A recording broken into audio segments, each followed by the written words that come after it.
Hi, Kulvinder. Hello, ma'am. I'm so happy that you could crack your IELTS in the very first attempt. So, heartiest congratulations. Thank you so much, ma'am. So, in today's episode, आज का जो episode होने वाला है, यहाँ हम लोग discuss करेंगे आपका पूरा जो एक्सपीरियंस रहा IELTS का, उसके बारे में हम थोड़ा डिस्कस करेंगे आज. Alright. ओके. सो पहले तो हमें ये बताइए कि आप कहाँ जाने वाली हो. मैंने IELTS किया है कनाडा जाने के लिए. मेरी PR फाइल अप्लाई हो रही है मैम. जी. और आपने IELTS जनरल दिया है ऑब्वियसली. जी, it's GT. It's IELTS GT. या क्योंकि IELTS एकेडमिक होता है, जनरल होता है. आप जा रहे हो जनरल. जी. That is for job purpose, business purpose. आप जा रहे हो फॉर बिजनेस, राइट? जी. थोड़ा आप बताइए. जो GT एग्ज़ाम रहता है IELTS का, वो उसका पर्पस होता है कि वो स्टडी पर्पस से बिल्कुल अपोजिट होता है. जैसे कोई जैसे बिजनेस वीज़ा हो गया, फैमिली वीज़ाज होते हैं इसके लिए, और इन्वेस्टर वीज़ा. सो पीपल इसके लिए GT एग्ज़ाम्स पास करते हैं. जी. सो आप you are going for business purpose, right? Yes ma'am. हाँ जी.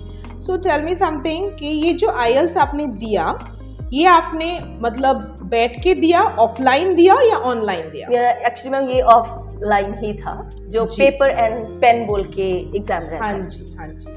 सो ये जो एग्जाम हुआ, इसके लिए टोटल एक्सपेंडिचर कितना पड़ा आपको?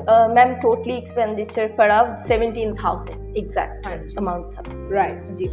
और IELTS स्पीकिंग आजकल क्या होता है, एक ही डे में हो जाता है मोस्टली. आपके साथ भी क्या वैसा ही था? नो मैम, अलग हुआ. मेरा 24th को स्पीकिंग था इवनिंग में, अक्टूबर को इन पार्क व्यू जो होटल है, और same place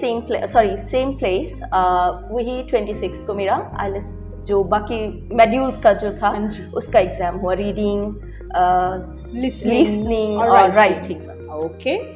absolutely. So audience को सेंटर के बारे में भी अभी पता चल ही गया, और जो टोटल अमाउंट है वो भी पता चल गया. अब हम उनको गाइड करेंगे कि ये जो स्पीकिंग टेस्ट रहा वो कैसा रहा, क्या हुआ, आप पहले गए, उसके जो रूल्स क्या थे, वहाँ से चलिए स्टार्ट करते हैं 24 अक्टूबर को. Yes ma'am.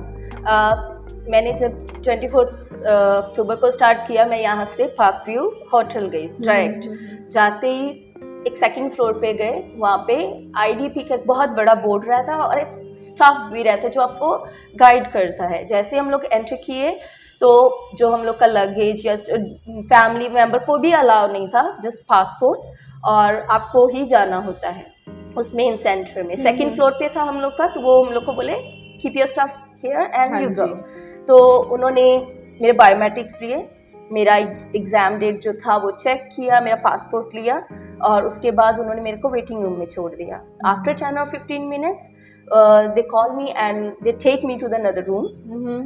एक और भी लेडी थी मेरे साथ, हम दोनों गए. उन्होंने हम लोग को सेपरेट रूम में भेज दिया.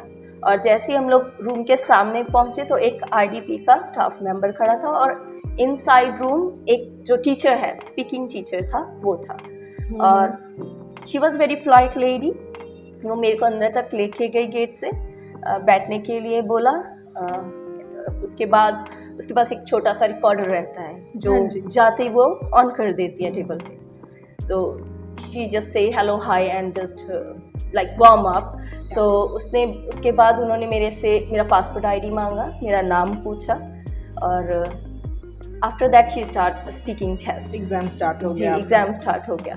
एंड उसके बाद स्टार्टिंग में नॉर्मल क्वेश्चंस, मेरा नाम फिर से पूछा उन्होंने कि आपका नाम क्या है, व्हाट्स योर नेम, कहाँ से हो आप कहाँ जा रहे हो. एंड उसके बाद राउंड स्टार्ट हो गया, जो हम लोग का फर्स्ट राउंड रहता है, वार्म अप राउंड. करेक्ट जी. और आपका एग्जाम कैसा गया स्पीकिंग? बहुत अच्छा रहा मैम. एटमॉस्फेयर के हिसाब से, एनवायरनमेंट के हिसाब से, it was so polite and so comfortable. Yes.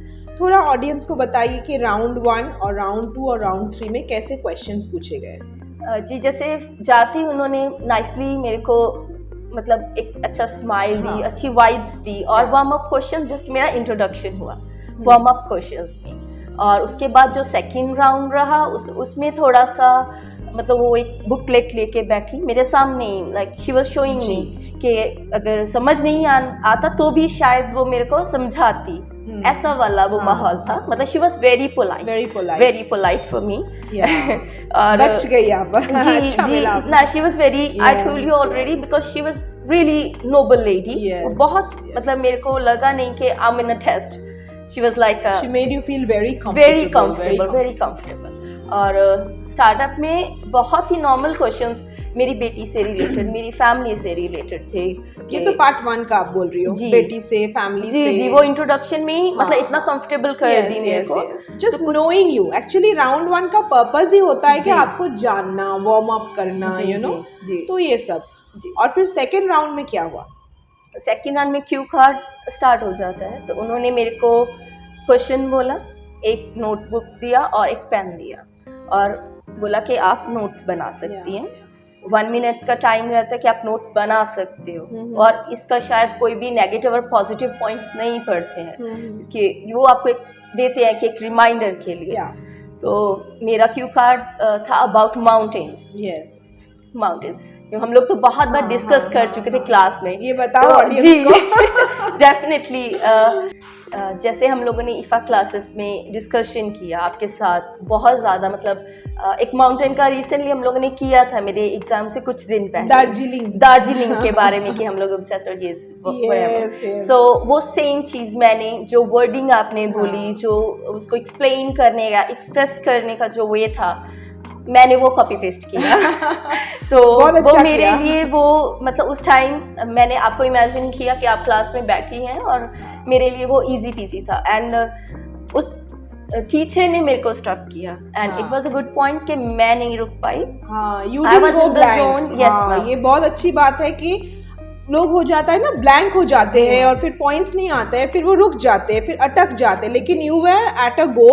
फिर टीचर ने आपको बोला कि अब बस टाइम अप जाइए। तो उन्होंने वो क्लॉक को फिर से रीसेट किया जी थर्ड राउंड के लिए, because there was 2 minutes right. And उसके बाद राउंड में फिर क्या हुआ? वो एक डिस्कशन राउंड रहता है थर्ड वाला।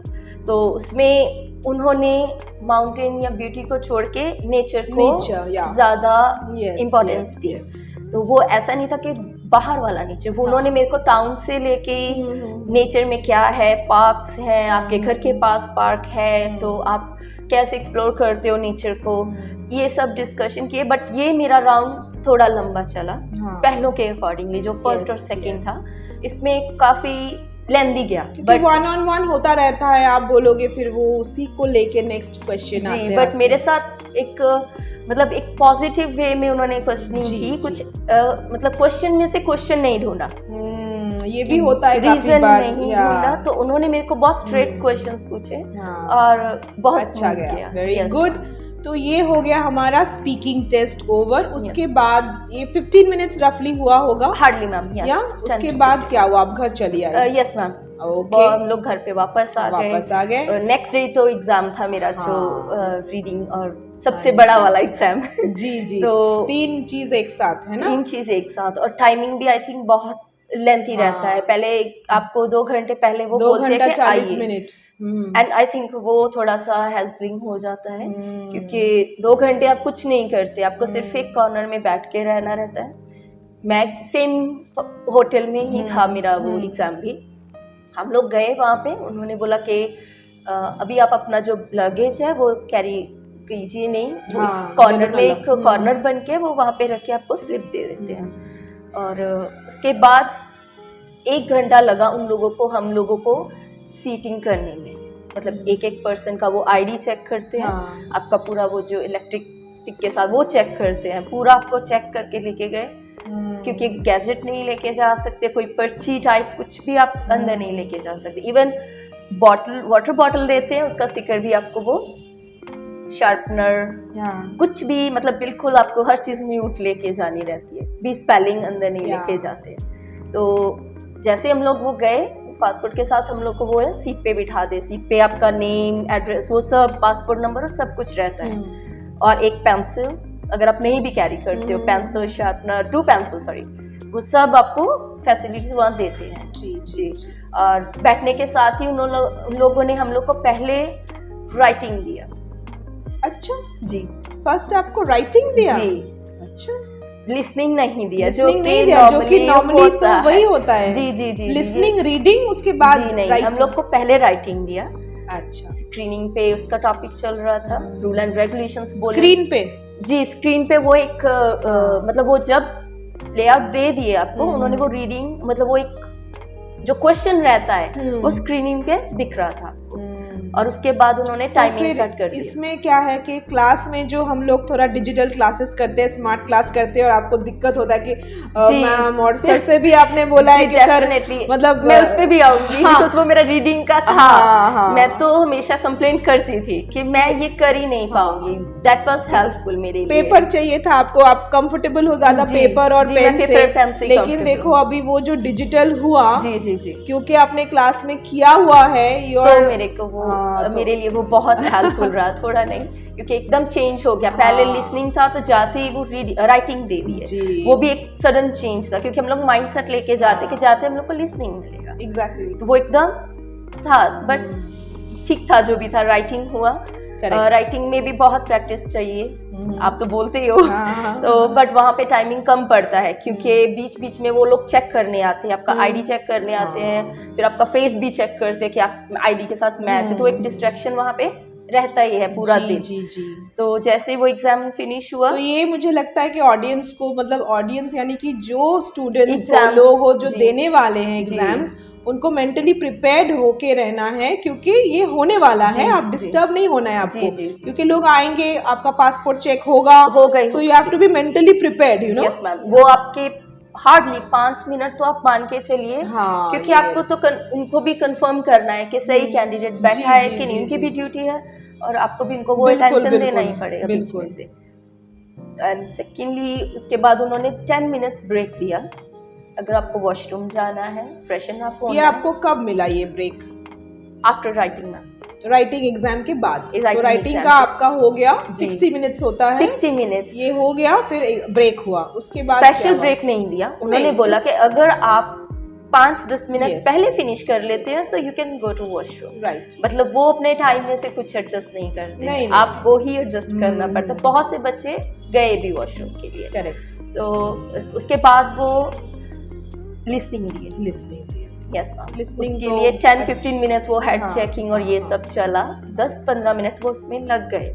किसी का कुछ हेडफोन नहीं काम कर रहा था, तो जैसे तैसे ये भी आपका स्मूथ ही गया। जी मैम, लिसनिंग मेरा अच्छा गया एक्सपीरियंस, जैसा मेरा प्रैक्टिस का हाल था तो उसके हिसाब से अच्छा गया। एंड लास्ट में क्या आपने कोर्स काफी कम दिन के लिए ईफा में किया है, क्योंकि आपका एकदम इमरजेंसी है, इमीडिएट जाना है, और I think may be 1 month या 2 मंथ्स रफली, even not even a month, because मेरा थोड़ा हेल्थ इशू भी था। लेकिन जितना भी कम टाइम मैंने स्पेंड किया उसके अकॉर्डिंगली ये मेरे 6.5 मेरे लिए बहुत ज्यादा है। सही, क्योंकि बहुत छोटा टाइम था, बहुत छोटा टाइम था जी। ईफा की वजह से शायद मैं मतलब मेरे को इंकरेजमेंट मिलता रहा, आप लोग का सपोर्ट मिलता रहा, हर तरह से डांटा भी आपको, क्योंकि आप जी वही तो वही काम कर गया। This is one important thing, sorry to cut you, please.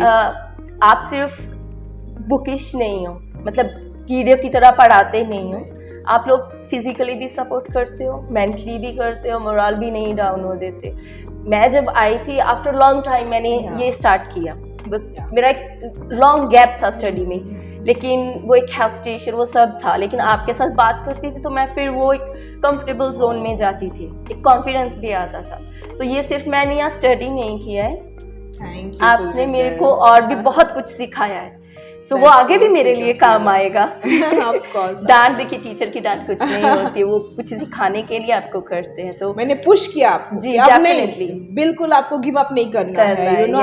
Thank you so much, rest of life उसके लिए, क्योंकि स्टेज पे मेरे को जरूरत था, मेरी रूटीन के हिसाब से मेरे पास टाइम नहीं था। And thank you so much for everything. You are most welcome, we are so happy you did it, and thank you, it's really touching. और फिर आपका आ गया reading section. Yes ma'am, reading और लिसनिंग के बीच में कोई डिस्टेंस नहीं था, कुछ भी नहीं था, कोई ब्रेक नहीं थी। वो लीफलेट आपके आंसर शीट्स एक के साइड ही 2 रहता है, लिसनिंग और रीडिंग बैक टू बैक रहता है। तो वो बोले कि आप पलट नहीं सकते, वो रख के साथ के साथ वो डिस्ट्रीब्यूट कर देते हैं रीडिंग वाला। Yes. और वही 60 मिनट्स Yes. एंड रीडिंग भी बहुत अच्छा रहा इनकी सर वजह सर से। हाँ बिल्कुल बिल्कुल जी। सर की वजह से। और सर ने जो आपको यहाँ किया करवाया वो टफ था, वहाँ कंपैरेटिवली आपने बोला उसके एक्चुअली मुकाबले आई थोड़ा थिंक easy। जो वो टेक्निक्स बताते थे ना, हाँ रीडिंग तो कोई देखिए सिलेबस से नहीं आता है, लेकिन वो जो वे बताते थे कि कैसे आपको फाइंड आउट करना है, Yeah. कीवर्ड्स कीजिए, ये कीजिए, मतलब उनका जो टेक्निक था, स्ट्रेटेजीज थी, वो Yes, काम कर गई yes, वहाँ पे। और मेरे को तो मेरे को वहाँ पे सच में मतलब मैं एग्जाम भी दे रही थी, मैं आप लोगों को इमेजिन भी कर रही थी कि सर ऐसे बोलते थे कीवर्ड्स ढूंढो, ये ढूंढो, तो आप लोग प्रेजेंट ही थे एक तरह से, इनविजिबल प्रेजेंस थी लेकिन आपकी। आपने भी तो सुना, सारी चीजें सुना, जी। नोट डाउन किया, तब तो जी, always mutual, always mutual. But thank you so much, thank you, आप लोग का दिमाग भी बहुत खाया मैंने। नहीं नहीं। सो इसी के साथ आपका आईएलटीएस एकदम एंड हुआ जी, ma'am. And you cracked it Yes. And now you will move to Canada Canada. with your family. Wish Yes, you the ma'am. very best for all your upcoming endeavors in Thank you life. so much and God same to bless. you. Thank Because IFA तो एक आज एक बहुत important रहेगा मेरी life में, क्योंकि may be ये मेरी लाइफ का लास्ट आईएलटीएस एग्जाम होगा कि मेरे को नेक्स्ट टाइम एग्जाम नहीं देना पड़े।